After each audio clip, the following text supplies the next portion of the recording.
What is going on, guys? MJ2005 Gundam here, and today I'm going to be reviewing the high-grade Gastima from Gundam Reconguista in G, a G-series unit that plays the role of the knight in the JIT core. It was developed with team play with the Giant and G-Rod in mind, and sports enhanced melee capabilities for leading the charge. The high-grade Gastima package consists of 13 runners, 2 wires, and a small sticker sheet. The build itself is quite similar to the other G-Reco kits, especially to the JIT lab units, but apart from the mustard pieces being susceptible to awful nub marks, the small clear pieces and the need to tie knots on the wires make it quite disadvantageous for those with large fingers. But the main frustrating element is the funnel missile rack on the right shoulder because of the wonky internal joints that take some time figuring out. While not necessarily alienating to the typical high-grade builder, it's not exactly the friendliest of builds nor the smoothest to go through. However, besides the tougher build, the aesthetics of the kit are up to par with the rest of its JIT lab relatives.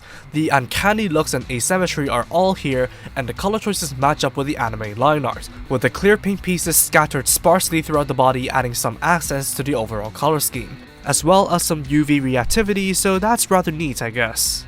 Sticker use is also quite infrequent, mostly constituting the eyes and head sensor, as well as the black detail on the left shoulder and the tops of the hands, which aren't too bad. There are also silver ones underneath the photon balancers that make up the most of its rear detail, which should be green based on the anime unless you base yours off of a base art, which glows in a pink instead. Although you can skimp on the balancer stickers should you want to use the inactive versions instead, which kinda dulls the overall look despite the surface detail and being hidden in the back.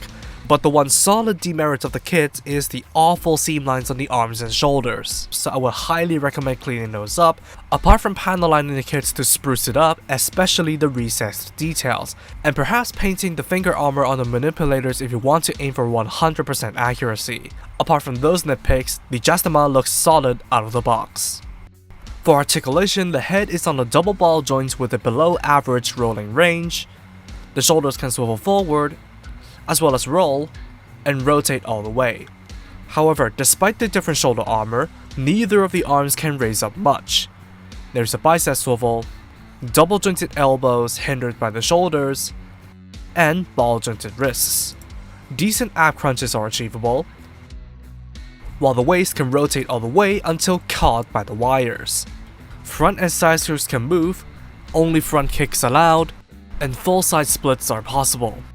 There's a thigh swivel, double jointed knees, and ball jointed ankles with movable ankle armor. Finally, the beam sabers can be tipped up for grabs.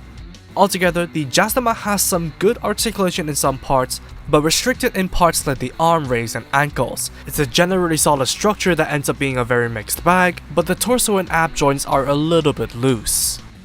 In terms of accessories, there is a pair of holding and open hands with different colored hand covers for each side. As for weapons, there is a beam rifle that I feel is rather ill-suited for the Gastima. Apart from it being a gun for a melee unit with missing paint details you need to paint in, the fact that it's stuck into the hand directly makes it look awkward when gripping due to the lack of a dedicated trigger finger hand, especially when there are integrated range options like the diffuse beam guns and funnel missile pod on the right shoulder, the latter of which you can tug out for use. Conversely, the left shoulder can deploy a beam barrier by sandwiching an effect part into the middle piece. While it does look cool, it's unfortunately quite loosely attached and easy to knock off due to the size. The most notable weapons of the Gastima are undoubtedly the large beam sabers stored on the back, which can be detached from the basket and used in the hand with the SB1 beams, drawing power directly from the photon battery of the mobile suits to sustain their output. Thankfully, the wires do not hinder the posing experience at all. And just in case you need it, there's a leftover frame piece for one of the diffuse beam guns of the right shoulder.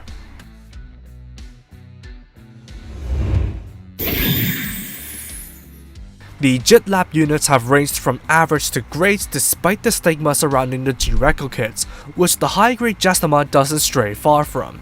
It's a kit that represents the design impressively with little sticker use, while providing implemented gimmicks in the shoulders as well as a twist on the generic Gundam loadout with a focus towards melee.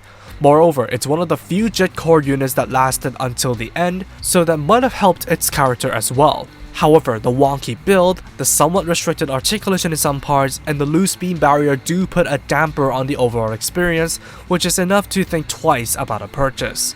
Although if you either like the design or are leaning towards buying this kit, then rest assured that it does indeed satisfy. Otherwise, some other melee focused units might be the better bet. And that's all from me. Thank you for watching, drop a like and comment if you did enjoy the video, subscribe for more content like this, and feel free to follow me on social media with the links down below. That said, take it easy, stay safe, and I'll see you all in the next video. Peace out guys, bye bye.